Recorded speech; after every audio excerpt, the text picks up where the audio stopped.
where I'm going to be engraving. So it's basically from here to here, here, and to here. I'm not going to count this bottom part because that's not how you're visually going to see the center. If I put it in the center, including this, it'll be too low. So I'm just going to go in the center of what visually makes sense. Okay, what I do is print out what I'm going to be engraving. I used to put a clear piece of acrylic on top and then engrave it so I can see it directly on, but it's a little quicker for me and less work for my machine if I just use a printout. Now you can cut it out if you want, but I fold it as close to the edges as possible. That way I have a clear idea of how big it's gonna be. Now I think the logo looks fine. The problem I have is at the bottom. It's at the edges, right where the glass curves, so I'm going to need to take that in.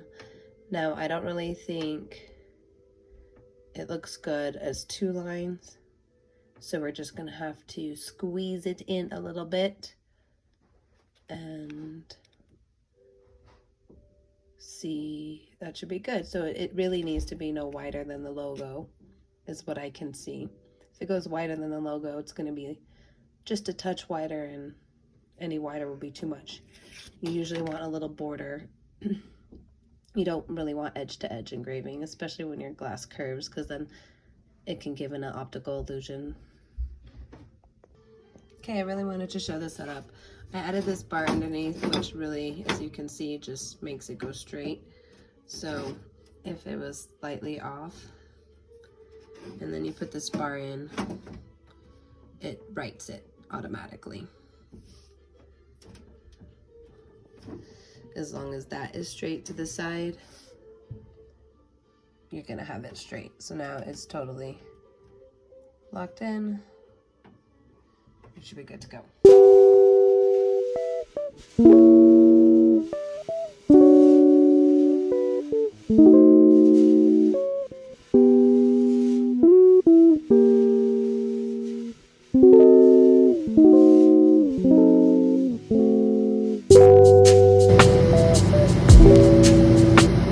Okay, now that we have one side done, we're gonna do the other.